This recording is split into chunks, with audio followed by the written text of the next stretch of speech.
Meu amigo e amiga, tudo tranquilo? Estamos de volta aqui, tá? Estamos finalizando aqui nossa lei 12.550/2011. Agora a gente vai falar dos órgãos da IBCE, tá? Gente, o estatuto social da IBCE é que vai realmente definir as atribuições, as competências, a organização desses órgãos aqui, tá? O que que essa lei vai falar? Nossa lei aqui vai falar. É assim, ó. Vai falar que a administração da IBCE, ela vai se dividir entre o CONSAD, que é o Conselho de Administração, e as diretorias executivas, tá? O CONSAD, né, o Conselho de Administração, ele tem as funções deliberativas, tá? Então, o que vai acontecer com a IBCE, quem fala é o CONSAD. E nós temos as diretorias executivas, tá?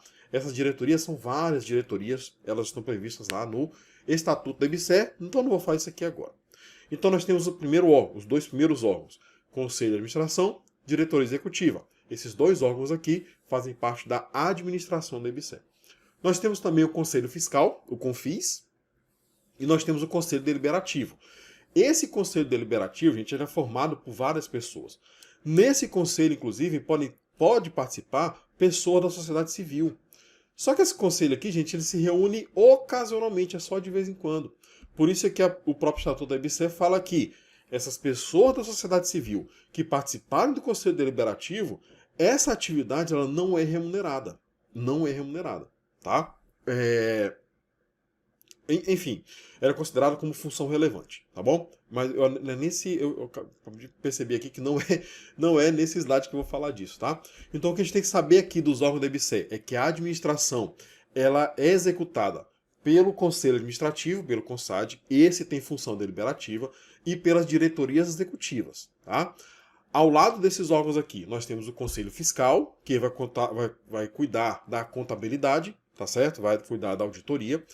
E nós temos o Conselho Deliberativo, tá? Pessoal, e o que esses órgãos fazem? A nossa lei não fala. Delegou isso para o Estatuto, tá? Então o Estatuto é que vai dizer quais são as competências, tá? Como é que é a composição, né? As atribuições, a composição e a organização desses órgãos, quem vai dizer é o Estatuto da IBCE. Bom, beleza? Eu vou esquematizar isso aqui para vocês, porque vai ficar bem fácil para vocês visualizarem, tá? Vamos lá. Então esses órgãos aqui, nós temos órgãos de administração, que aqui vai entrar o Conselho de Administração,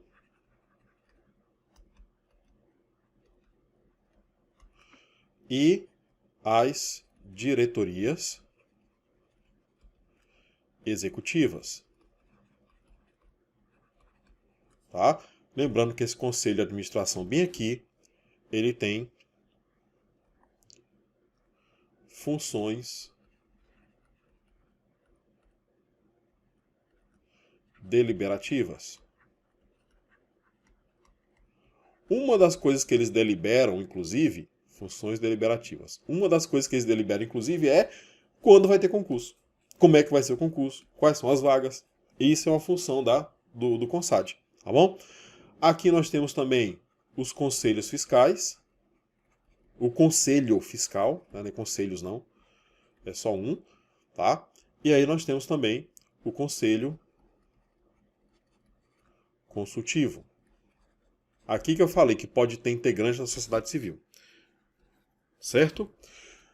Nesses três casos aqui, nos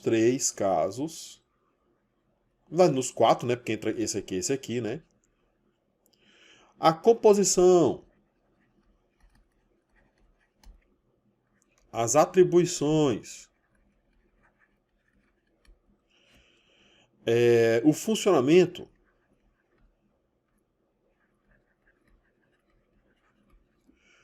tudo isso aqui vai ser definido no Estatuto.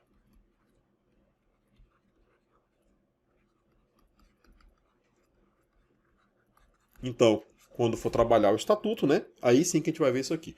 Gente, eu vou dar um nome carinhoso aqui para ficar mais fácil para a gente trabalhar depois, tá? O Conselho Fiscal é conhecido como CONFIS, tá? E o Conselho de Administração é conhecido como CONSAD. Tá bom? Isso aqui, quando a gente estuda lá a Lei 13.303, né? A doutrina chama assim, tá bom? Então já estou adiantando. E aí, como eu falei, gente, ó, a atuação de membros da sociedade civil, eu falei, isso aqui, no caso, tem que ter um espaço, né? Isso aqui eu estou falando quando esses membros aqui atuam no conselho deliberativo. Oh, desculpa. Oh, meu Deus. No conselho consultivo. O que, que vai acontecer? Quando eles atuam lá, essa atividade é não remunerada. Tá? Isso porque eles se reúnem muito pouco, uma vez por ano. Remunerada. Certo? Então ela é considerada como função relevante.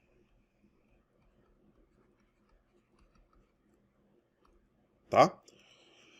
É considerada como função relevante. Certo? E a aprovação do Estatuto da IBSE. Olha aqui pra mim, ó. Gente, inclusive o Estatuto da IBSE é muito cuidado, tá? Vai estudar para a IBSE, olha para o edital, né? E vê lá de que ano eles estão cobrando esse estatuto, tá? Porque ele é atualizado constantemente, tá bom? A aprovação do estatuto. Isso aqui, inclusive, tem uma coisa, uma briga, né? A lei fala que o estatuto ele vai ser aprovado por ato do Poder Executivo. Então, teria que vir um decreto. Inclusive, existia um decreto, o decreto 7661 de 2011.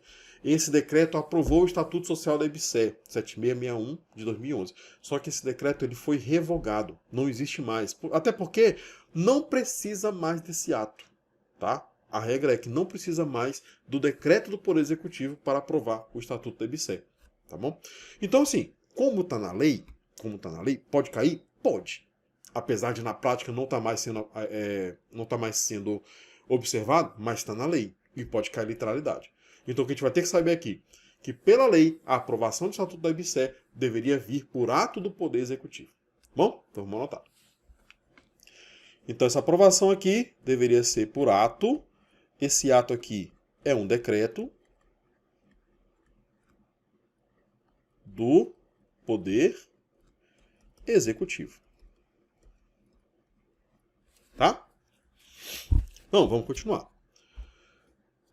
Regime de pessoal, olha aqui para mim, ó.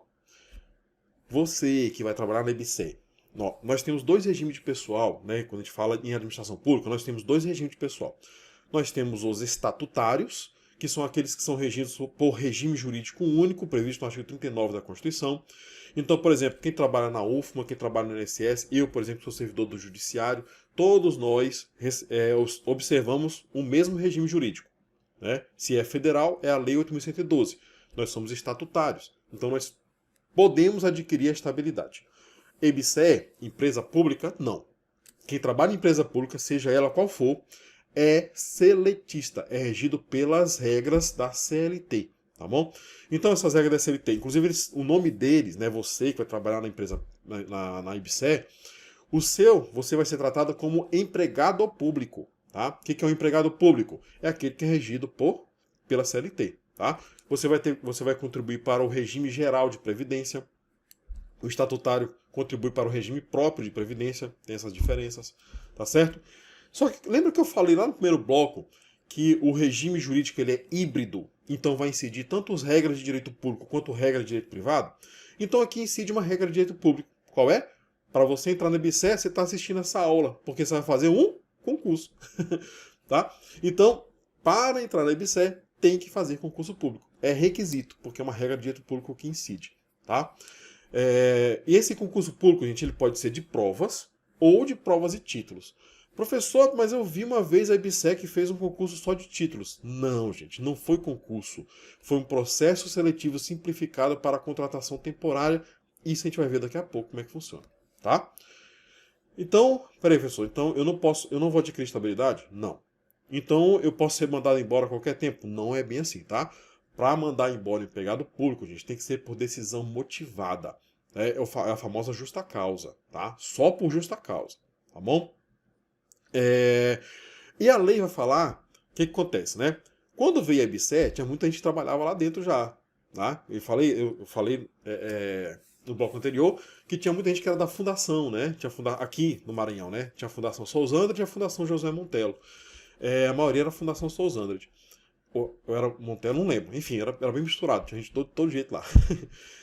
Esse pessoal, para tentar valorizar esse pessoal que já estava trabalhando, a nossa lei, ela fala que pode ser considerado título, que eu falei, concurso de provas ou provas e títulos. Dentro desse título, podem colocar, se quiser, pode colocar a tal da experiência profissional. Tá? O que é experiência profissional? Aí eles podem considerar como título quem já exerce a atividade na área de atuação. Tá? É experiência profissional, justamente para tentar ajudar esse pessoal, né? E o pior, gente, os que trabalhavam comigo, só uma pessoa passou. Uma pessoa. O resto fizeram concurso, mas não estudaram, né? E não passaram. Tá? Concurso, gente, é assim, é causa-consequência. Qual é a consequência? Passar. Mas para passar, qual é a causa? Estudar. Quem estuda, passa. Não tem como de correr. Tá? Pode passar logo, pode demorar mais. Mas que passa, passa. Tá? Deu para entender? Acho que eu falei tudo aqui, tá? Então, vamos tentar anotar. Então, primeira coisa que tem que saber é que você vai ser empregado público. Empregado público, ele é regido pela CLT, Consolidação das Leis de Trabalho, tá? Vocês serão seletistas. Não há problema nenhum nisso não, tá, gente?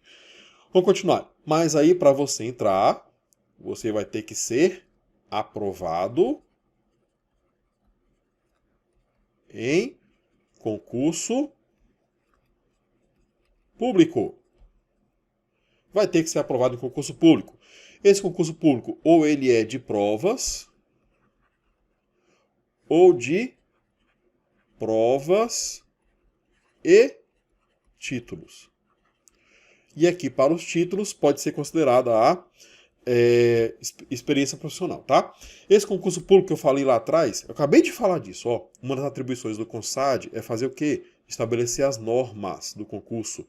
Então já vai sabendo, ó, que as normas desse concurso são estabelecidas pelo Conselho de Administração. Tá? Então, as normas do concurso,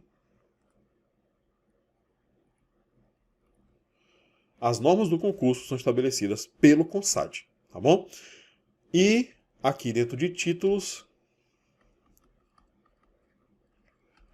se o CONSAD quiser, ele pode, muito cuidado, tá, gente? Não é deve não, é pode. Ele pode estabelecer o cômputo de tempo, tá? Experiência profissional. Pode contar a experiência profissional. Aí vai ter lá, geralmente tem, né? Tem uma tabela com a pontuação. Cada ano um ponto, ou cada ano 0,1 ponto, enfim, tá? Esse é o cômputo de tempo de exercício em atividade correlata às atribuições do emprego, tá? É a famosa experiência profissional, tá bom? Certo? Tá? Olha pra mim, ó. Eu acho que não tem nenhuma dúvida aqui, né? Tá bem tranquilo, tá bem bonitinho, tá bem colorido. Vamos continuar. Vamos falar agora da contratação por tempo determinado. Eu quero que você tenha um maior cuidado aqui, tá? Gente, eu vi isso daqui em materiais. Eu não vou criticar porque são todos, né? Enfim. Eu já vi gente dando aula disso aqui errado. Eu já vi material explicando isso aqui errado, tá? Muito cuidado com isso. Nós temos duas situações de contratação por tempo determinado, tá? Nós temos a do artigo 11 e do artigo 12. A do artigo 11 não precisa ter motivação. É assim, ó. Foi criada a IBSE, nós temos duas situações aqui, ó. Foi criada a IBSE, contratação por tempo determinado é a seguinte: vai fazer um processo seletivo simplificado, é o PSS. Esse processo seletivo simplificado pode ser só análise de título, inclusive, né? Pode ter uma prova, pode, né? Ou pode ser análise de título. Esse processo seletivo é para contratação por tempo determinado. Então vai ter um contrato e vai durar um tempo, depois desse tempo acaba o contrato, a pessoa vai para casa, tá? Vamos lá. A primeira situação é do artigo 11. O artigo 11 é assim, ó. A partir da criação da IBSE, no prazo de 2 anos, a IBSE poderia fazer processo seletivo simplificado para contratação temporária. Esse prazo já passou, isso aqui não existe mais essa possibilidade. Porque dentro desses 2 anos, né, a IBSE foi criada em 2011, 2012, 2013 acabou. Então não pode mais fazer por essa motivação aqui. A outra situação é, contratou a IBSE no prazo de 6 meses após a contratação da IBSE. Então, digamos que a IBSE contratou com o hospital universitário. Beleza, começou a gerenciar esse hospital universitário. A partir desse momento que contratou, no prazo de 6 meses após esse contrato, a IBSE poderá realizar um processo seletivo simplificado para a contratação por prazo determinado, dentro desses 6 meses. Quanto tempo dura esse contrato? Gente, pode durar até, sei lá, 4 anos. Não interessa. Esse contrato ele pode ser prorrogado uma vez, somente uma vez, desde que o total não ultrapasse 5 anos. Mas aqui, dentro desses 180 dias, o contrato aqui pode ser, por exemplo, de 2 anos. Prorrogável mais uma vez por 2 anos. Pode ser de 1 ano, prorrogável mais uma vez por 1 ano. Só pode prorrogar uma vez. Pode ser de 3 anos. Aí prorroga por uma vez, por mais 2. Porque o máximo é 5. Deu para entender?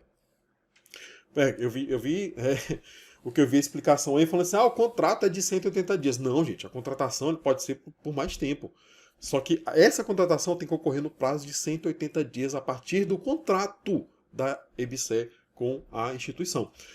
Por que isso? Gente, a gente está passando por uma regra de transição, tá? Então a EBSER pegou aqui, até a EBSER organizar o concurso, realizar a prova, homologar o concurso e começar a nomear, demora. Por conta disso, faz assim, enquanto eu não realizar o concurso, enquanto esse povo não entrar, eu preciso de gente aqui, eu preciso de empregado. Então, realiza, primeiramente, a contratação por prazo determinado. Então, esse pessoal vai trabalhar só um tempo, só enquanto há a transição. Terminou a transição, aí esse pessoal sai, e aí o pessoal que já entrou no concurso, já começou, pegou o trem andando, né? Mas pelo menos já pegou um pessoal que estava ali nessa transição. É por isso.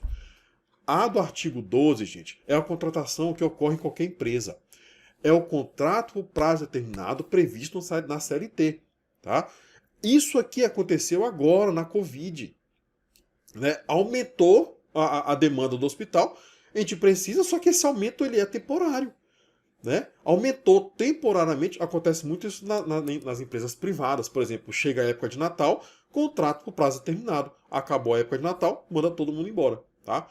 Então aqui existia uma pandemia, existia demanda, os empregados que estavam lá não estavam dando conta, mas era uma demanda que depois que passasse a pandemia ia diminuir. Então por isso o contrato é temporário, só enquanto está nesse aumento de demanda, depois manda embora. Esse contrato aqui é por no máximo 2 anos, é o previsto na CLT. Então são 2 tipos de contrato, tá? Temporário. O primeiro, ele tem um prazo determinado para acontecer a realização do contrato. Depois que acontece, ele pode durar até 5 anos. Tá? Esse primeiro caso de 2 anos ele não pode mais acontecer. E no caso de até 180 dias após a contratação da IBSE. Deu para entender? Gente, se você ficou em dúvida, tá? Reveja o vídeo aí. Mas calma, eu vou anotar. Provavelmente quando eu fizer aqui o esquema vai ficar mais fácil para você, tá? Vamos lá. Então aqui, ó, nós temos a primeira situação. Eu vou dividir, ó. Primeira situação. Tá? É um processo seletivo simplificado. Na verdade, nos 2 casos, tá? Eu não vou nem botar isso aqui, não. Nos 2 casos aqui, ó, se dá por processo seletivo simplificado.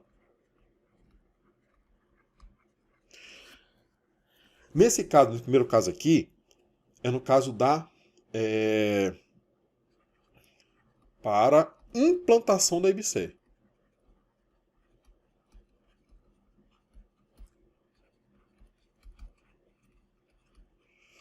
Vamos implantar a IBSE no hospital, tá? Aí aqui nós temos 2 situações. A primeira situação é pelo prazo de, vou botar em roxo aqui, ó, 2 anos. No prazo de 2 anos da constituição da IBSE. Esse aqui não pode mais, né? Porque a IBSE foi criada em 2011 e esses 2 anos já passaram. A outra situação é no prazo de 180 dias. 180 dias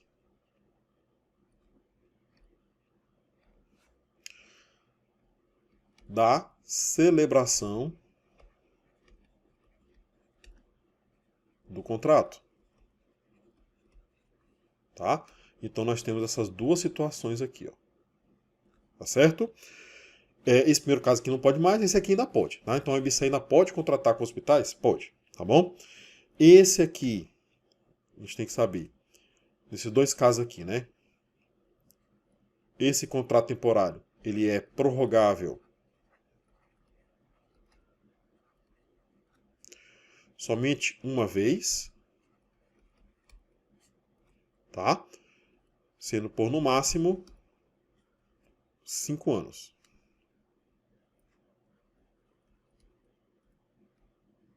Tá? Então pode ser 3 mais 2. 3 mais 3 não pode. 3 mais 2 pode. Tá? Então muito cuidado com esses prazos. 2 anos, 180 dias, prorrogável só uma vez, por no máximo 5 anos. Tá? Então essa daqui é para implantar a IBC. A segunda situação, gente, é o contrato temporário da CLT. Segunda situação é o contrato temporário da CLT, tá? Esse aqui é o artigo 11, esse aqui é o artigo 12 da nossa lei, tá bom? Esse aqui, né, é que tá o que eu falei, né? É que entra o exemplo, as contratações para tratar da Covid-19, tá certo? Entram aqui, tá? Também é para o processo seletivo simplificado, como eu falei, né? E aqui o prazo máximo é de 2 anos de contrato. É o prazo que está previsto na CLT, né? A gente tem aquela outra situação dos 3 meses de experiência, tá? Mas enfim. Esse prazo não está previsto na nossa lei, então não precisa saber não. Você tem que saber é que existe essa possibilidade de contratar temporariamente de acordo com as regras da CLT, tá? Mas não vai ficar doido não, meu Deus, tem que ler a CLT, não, tá? Não cai CLT, tá bom? Olha pra mim. Entendeu a diferença dos dois? Tá? Enfim, vamos continuar aqui.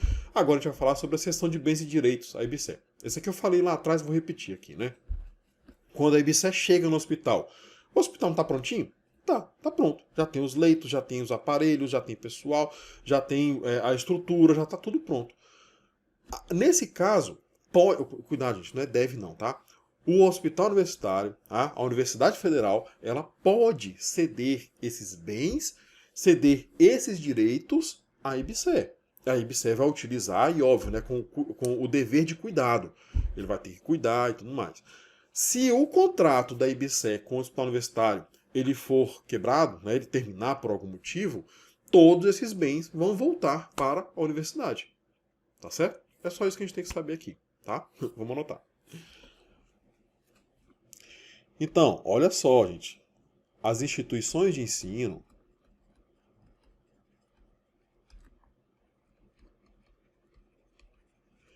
elas podem, cuidado com esse verbo, tá? Podem ceder bens e direitos. Podem, se quiser, tá? Essa seção aqui, ela vai se dar no âmbito e na vigência do contrato, no âmbito e na vigência do contrato. O que quer dizer isso aqui? Do contrato.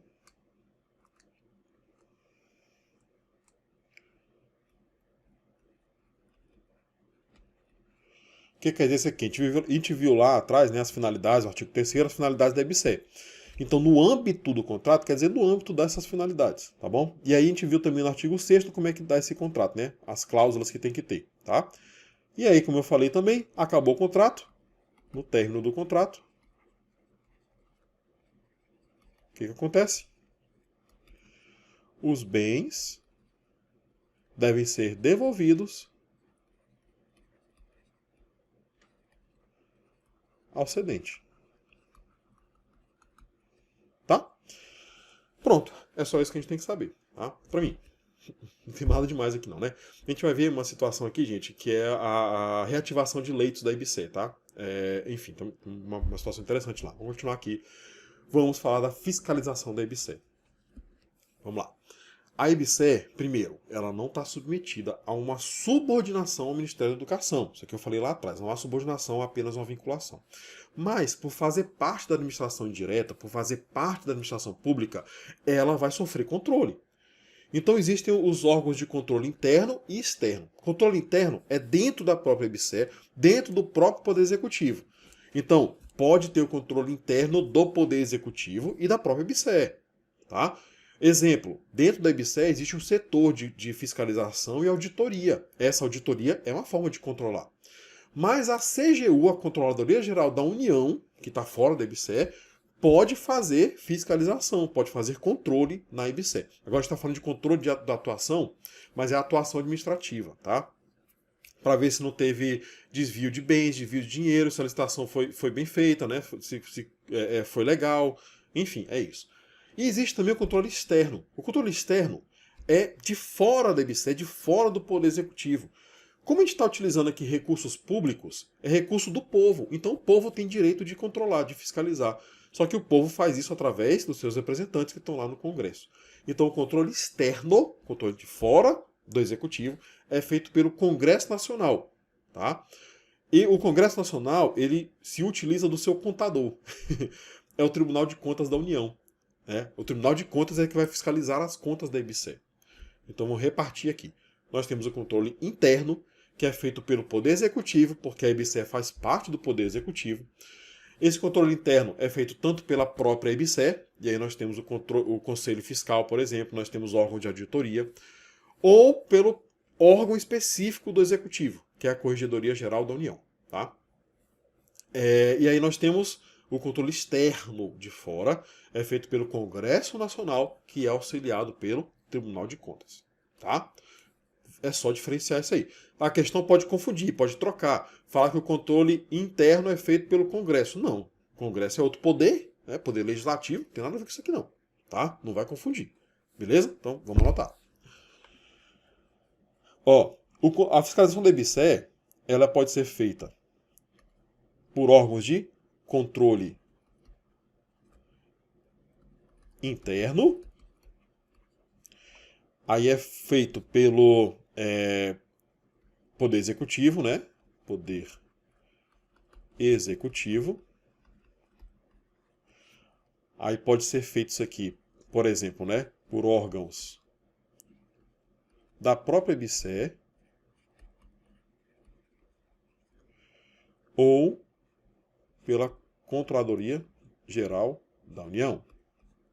Tá? E nós temos o controle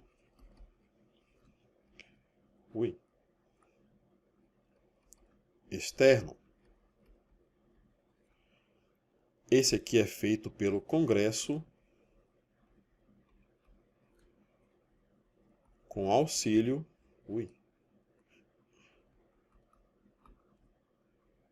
do Tribunal de Contas da União. Tá? Então não confundam, nós temos dois tipos de controle e muito cuidado, né? Como a própria lei já previu que é possível criar subsidiária, então ela incluiu aqui a fiscalização da IBCE e também das suas subsidiárias. Ou seja, se uma subsidiária for criada, ela já vai saber que ela vai ser criada sendo controlada nesse tipo de controle, tá? Nós temos o controle interno e nós temos o controle externo. Beleza? Pronto. Muito tranquilo, tá? Vamos continuar. Agora vamos falar sobre o patrocínio à entidade fechada de previdência privada. Olha aqui, ó. Existem as entidades fechadas de previdência privada. Entidade fechada de previdência privada, gente, não vou aprofundar nisso aqui, né? São instituições, gente, sem fins lucrativos, tá? Um exemplo que a gente tem aqui é o BB Previdência, por exemplo, tá? O Banco do Brasil Previdência é uma instituição sem fins lucrativos que tem esse intuito, né, de previdência privada fechada. Tá? Porque existem as entidades abertas de previdência privada, tá? Por exemplo, Bradesco Seguro, né? Bradesco Previdência, Itaú Previdência, enfim, essas são abertas. Tá? O que fala a lei? Que a IBCE, ela pode, gente, cuidado, tá? É sempre um pode, tá? Eu não vi um deve aqui, né? Mas é sempre pode. a EBC pode patrocinar a entidade fechada de previdência privada. Tá? Se ela quiser, vai fechar um convênio e aí os empregados públicos vão ter essa previdência complementar. Tá? Essa entidade aqui ela já tem que existir, tá certo? E aí pode fazer o contrato, né? O convênio com ela, tá? Gente, é só isso. Tá bom? Vamos anotar. Então aqui, gente, é assim, ó. A EBSER, ela é autorizada. Ela não é obrigada, ela é autorizada a patrocinar. Patrocinar o quê? Entidade fechada de previdência privada, tá bom? E aí, como eu falei, né? A adesão é a entidade já existente.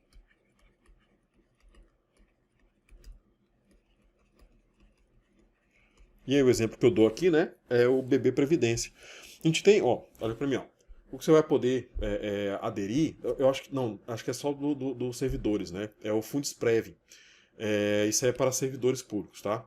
Eu não lembro, eu não sei se pode ser para empresa privada também, empresa pública também, tá bom? Enfim, né? BB Previdência é o exemplo aí. Reativação de leitos de serviço. O que acontece? A nossa lei fala assim, olha, no momento que fecha o contrato da EBSER com a instituição, fechou o contrato, a EBSER tem 1 ano para reativar os leitos e os serviços que estavam desativados por falta de funcionário. Cuidado, tá?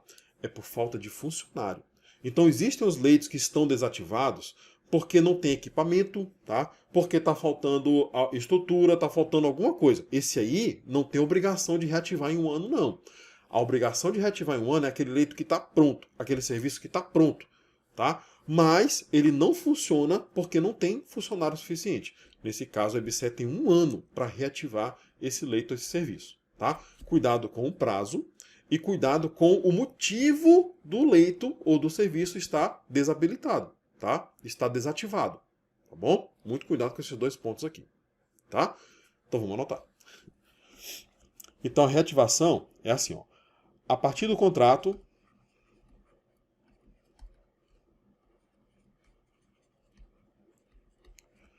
a EBSER vai ter 1 ano, tá? Esse 1 ano aqui é para reativar leitos e serviços que estavam inativos por falta de pessoal. Não é por falta de equipamento, né? Não é por falta de equipamento, é por falta de pessoal. Então, muito cuidado com esses 2 pontos. A EBSER tem 1 ano e é porque estava sem gente. E a EBSER vem para trazer gente, né? Então, enfim. Gente, o último artigo que a gente vai trabalhar é esse aqui, ó. Vamos ler logo aqui, ó. Os estados poderão, se eles quiserem, autorizar, eles não vão criar, né? Eles vão autorizar a criação de empresa pública de serviço hospitalar nos moldes da EBSER. Um exemplo que a gente tem aqui, vou botar aqui, ó. Por exemplo, nós temos a EMPSER, que é a empresa maranhense de serviços hospitalares, tá certo? Ela funciona nos moldes da EBSER, só que um pouquinho diferente, tá? Para mim, ó. A EMPSER, ela não trabalha na UEMA, ela vai trabalhar prestando serviço público no geral, tá? Enfim, né? Há muitas críticas em relação à EMPSER, não vou entrar nesse mérito aqui, porque a EMPSER, ela não foi direcionada para ensino, ela foi direcionada para a saúde. E aí tirou a obrigação do Estado de contratar servidores públicos para a saúde. Passou isso tudo para a EMPSER. E aí virou tudo seletista. Não vou entrar aqui, tá? Beleza? Pessoal, eu vi lá que tem o artigo 18 e 19. Gente, esse artigo 18 e 19, eles são considerados jabutis. Você sabe o que é jabuti para o jurídico? É assim, ó. Quando você olha um jabuti trepado numa árvore, Não foi ele que subiu lá, né? Alguém colocou ele lá, né? O que acontece, gente? Essa lei aqui, ela tava para ser aprovada. Aí o Congresso falou assim, ô rapaz, ó, tá quase no ponto. O que eu vou fazer? Colocaram 2 artigos lá que alteram o Código Penal. Então não cai aqui pra gente, né? Vai cair lá em direito penal, tá? Um dos artigos, por exemplo, criou um novo crime, né? Que é o crime